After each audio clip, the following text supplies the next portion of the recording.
कांग्रेस में सचिन पायलट को बड़ी जिम्मेदारी मिली है। सचिन पायलट को कांग्रेस का राष्ट्रीय महासचिव बनाया गया है। कांग्रेस के राष्ट्रीय महासचिव नियुक्त करने के साथ ही सचिन पायलट को छत्तीसगढ़ का प्रभारी भी बनाया है। इस वक्त की बड़ी खबर, सचिन पायलट को 2 बड़े पद मिले हैं, बड़े अहम पद माने जा रहे हैं। मल्लिकार्जुन खड़गे कांग्रेस अध्यक्ष ने अपनी टीम में बदलाव किए हैं। सचिन पायलट को प्रभारी बनाने के क्या मायने हैं, किस तरह से राजस्थान की राजनीति पर इसका असर पड़ेगा और क्या राष्ट्रीय राजनीति में सचिन पायलट को ले जाने के बाद अब उनका कद किस तरह से होगा, ये सभी एक बड़े सवाल है। क्योंकि सचिन पायलट राजस्थान में पिछली जो कांग्रेस की सरकार थी उसके अहम किरदार थे। 5 साल तक कांग्रेस सरकार में लगातार असंतोष रहा। उसकी वजह सचिन पायलट और अशोक गहलोत के बीच की जो झगड़ा है वो था और अब सचिन पायलट को एक बड़ी जिम्मेदारी दी गई है। सचिन पायलट कांग्रेस के राष्ट्रीय महासचिव बनाए गए हैं। इसके साथ ही उन्हें छत्तीसगढ़ का प्रभार भी सौंपा गया है। तो इस वक्त की बड़ी खबर आपको बता दें, 2 बड़े अहम पद सचिन पायलट को मिले हैं। ऐसे में एक बड़ा सवाल यह है, क्या राजस्थान में, क्योंकि नेता प्रतिपक्ष का पद खाली है और इसके साथ ही ये कहा जा रहा है कि कांग्रेस का प्रदेशाध्यक्ष वो भी बदला जा सकता है, उसमें भी सचिन पायलट की दावेदारी थी, क्या वो अभी भी बरकरार है? ये बड़े सवाल है। इन तमाम सवालों के लिए, इस खबर पर ज्यादा जानकारी के लिए हमारे साथ दिल्ली से हमारे वरिष्ठ सहयोगी शादाब अहमद फोनलाइन पर जुड़ गए हैं। जी शादाब, सचिन पायलट को कांग्रेस का महासचिव बनाया गया है, साथ ही साथ छत्तीसगढ़ का प्रभार भी दिया गया है। किस तरह से देखते हैं आप इसको? देखिए, जैसे राजस्थान इन राज्यों के चुनाव परिणाम आए थे, उसके बाद ये बार बार कांग्रेस में मांग उठ रही थी कि कांग्रेस संगठन को मजबूत किया जाए। वो जो जिम्मेदारी है उसमें कुछ नए नेताओं को, युवा नेताओं को जोड़ा जाए। और वैसे भी जो मल्लिकार्जुन खड़गे जब से अध्यक्ष बने तब से उनकी कार्यकारिणी नहीं बनी थी, तो ये पहला उनका बड़ा कदम है, मान सकते हैं। CWC के बाद उसके बाद ये उन्होंने राष्ट्रीय महासचिवों का पुनर्गठन कराया एक तरीके से, जिसमें सचिन पायलट का नया नाम राजस्थान से जुड़ा है। हालांकि जितेंद्र सिंह पहले की तरह अभी भी इसमें मौजूद है, लेकिन जो सबसे बड़ी बात यह है कि राजस्थान से जो ये 2 बड़े चेहरे हैं, सचिन पायलट और जितेंद्र सिंह, दोनों के पास बड़ी अहम जिम्मेदारी है। जितेंद्र सिंह जहां असम के प्रभारी पहले से चले आ रहे थे, लेकिन उनको एडिशनल चार्ज मध्य प्रदेश का दिया गया है। वहीं सचिन पायलट जो है उनको बड़ी अहम जिम्मेदारी छत्तीसगढ़ की दी गई है, क्योंकि छत्तीसगढ़ वो राज्य है जिसको कांग्रेस जीता हुआ मान रही थी विधानसभा चुनाव में, और हालांकि वहां पर हार का सामना करना पड़ा। इसी वजह से कुमारी शैलजा को वहां से हटाया गया है। तो अब ये मान सकते हैं कि सचिन पायलट के कंधों पर लोकसभा चुनाव की जिम्मेदारी है। वहां 11 सीटें हैं और उन 11 सीटों में से अधिकतम सीटें कांग्रेस निकाल सके, इस जिम्मेदारी के साथ सचिन पायलट को भेजा गया है। और सचिन पायलट अपना कद जो है पॉलिटिक्स में मान सकते हैं कि उनकी एक नई शुरुआत है। जहां वो अभी तक प्रदेश की राजनीति कर रहे थे, अब वो राष्ट्रीय राजनीति में उनका ये कदम बढ़ रहा है। इससे पहले CWC में आए थे और CWC के बाद ये दूसरा कदम है उनका। हम इसमें ये भी देख सकते हैं कि इससे पहले अशोक गहलोत और जितेंद्र सिंह 2 ऐसे नाम थे जो वर्तमान के अंदर जो जनरल सेक्रेटरी के पद पर जो वर्तमान राजनीति में है। इससे पहले हालांकि कई सारे नेता जनरल सेक्रेटरी राजस्थान से बने हैं, लेकिन जो वर्तमान में जो लोग थे, जैसे जो प्रभारी जरूर रहे राज्यों के, हरीश चौधरी है, रघु शर्मा है, लेकिन वो जो है जनरल सेक्रेटरी उनको नहीं बनाया गया। यहाँ पर सचिन पायलट की तरीके से एंट्री हुई है जैसे जितेंद्र सिंह की हुई है या अशोक गहलोत की होती रही है। तो मान सकते हैं कि ये एक बड़ा कदम है कांग्रेस का और बड़ी जिम्मेदारी। शादाब, लोकसभा चुनाव को देखते हुए ये एक बड़ा बदलाव कांग्रेस ने किया है।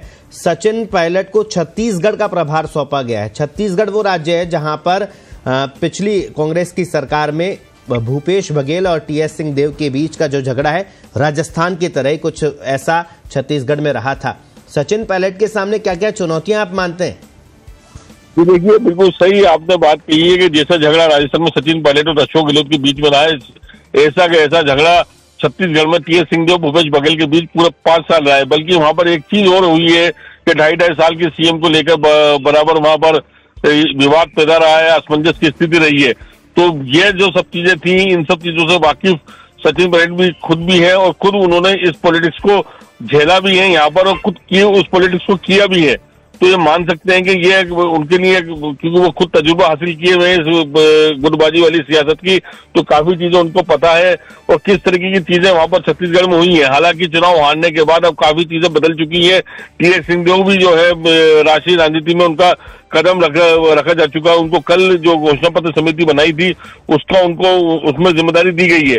वहीं जो भूपेश बघेल है उनको जो गठबंधन वाली जो कमेटी है उसमें उनको जिम्मेदारी दी गई है। तो कह सकते हैं कि अब तो जितने भी जो नेता जिनके ऊपर विवाद था, अब उनके कंधों पर कांग्रेस की जिम्मेदारी आएगी राष्ट्रीय स्तर पर।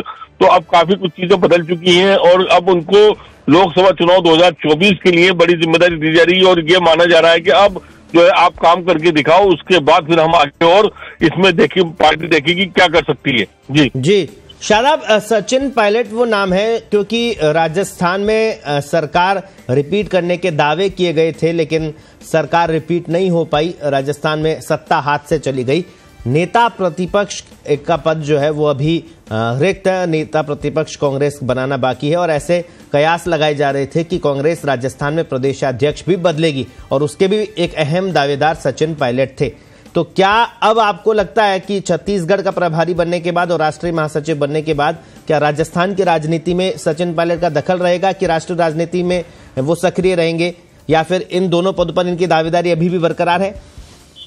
ये देखिए, दावेदारी हमेशा रहती है। कोई एक पद मिलने से ये कभी नहीं कहा जा सकता कि कोई जो दूसरा पद है उसकी दावेदारी खत्म हो जाएगी या वो पद नहीं दिया जा सकता, क्योंकि पार्टी या जो संगठन होता है, जो उसका नेतृत्व जो होता है, वो कई बार ऐसा भी सोचता है कि किसी व्यक्ति को, जो अमुक व्यक्ति को 2 पद भी दिए जा सकते हैं।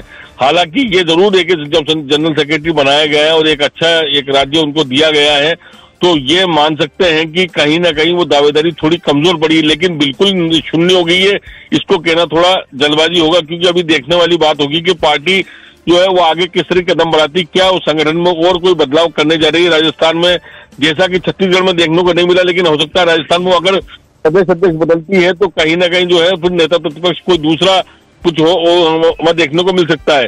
तो ये दावेदारी खत्म होना नहीं कह सकते, लेकिन ये जरूर कि दावेदारी थोड़ी कमजोर जरूर पड़ी है। जी, तो शादाब क्या माना जाए, क्योंकि राजस्थान में चुनाव से पहले जैसे अशोक गहलोत को फ्री हैंड दिया गया था, अब विपक्ष में है पार्टी, तो यहां पर भी उनकी बात चलेगी या उनको फ्री हैंड दिया गया है? नेता प्रतिपक्ष चुनने को लेकर या प्रदेशाध्यक्ष कौन बनेगा उसमें उनकी सहमति कितनी हो? देखिए, अब ये कहना थोड़ा गलत होगा, क्योंकि अब सचिन पायलट के कदम भी खुद जो राष्ट्रीय राजनीति में हो चुके हैं। चुनाव हारने के बाद अशोक गहलोत का थोड़ा जो मामला है सियासत के तौर पर वो थोड़ा कमजोर पड़ा है, क्योंकि सब चीजें उस टाइम फ्री हैंड दिया गया था अशोक गहलोत को। सारे जो टिकट है वो केंद्रीय नेतृत्व के विरोध के बावजूद जो सिटिंग एमएलए है उनको टिकट दिया गया और यही वजह रही कि कांग्रेस जो है बहुत मामूली अंतर से हारी है। तो कहीं ना कहीं अब फ्री हैंड नहीं मिलने वाला है अशोक गहलोत को। कहीं ना कहीं जो है अब जो है सब नेताओं की सामूहिक जिम्मेदारी के साथ पार्टी आगे बढ़ेगी। इसमें जो है अहम रोल सचिन पायलट का भी रहेगा, अहम रोल जितेंद्र सिंह का भी रहेगा, क्योंकि मैं आपको बराबर ये बात कह रहा हूँ, जितेंद्र सिंह बोल सकते हैं तो राजस्थान में लगातार जो राष्ट्रीय राजनीति में छाए हुए हैं और उनके ऊपर गांधी परिवार का लगातार भरोसा बना हुआ है। तो कहीं ना कहीं जो सबसे बड़ा जो इसमें इन सब चीजों में होगी रायशुमारी में, वो जितेंद्र सिंह का रोल ले सकता है। जी, बहुत बहुत शुक्रिया शादाब तमाम जानकारी के लिए। तो इस वक्त आपको बता दें, सचिन पायलट को बड़ी जिम्मेदारी दी गई है। कांग्रेस के राष्ट्रीय महासचिव वो नियुक्त किए गए हैं, साथ ही साथ उन्हें छत्तीसगढ़ का प्रभार भी सौंपा है। छत्तीसगढ़ में कांग्रेस सरकार रिपीट होने के दावे किए जा रहे थे, लेकिन वहां सत्ता हाथ से निकल गई। 2 बड़े पद, अहम पद सचिन पायलट को मिले हैं। निश्चित तौर पर राष्ट्रीय राजनीति में उनका कद बड़ा है, लेकिन राजस्थान की राजनीति में वो कितने सक्रिय रहेंगे ये देखना दिलचस्प होगा।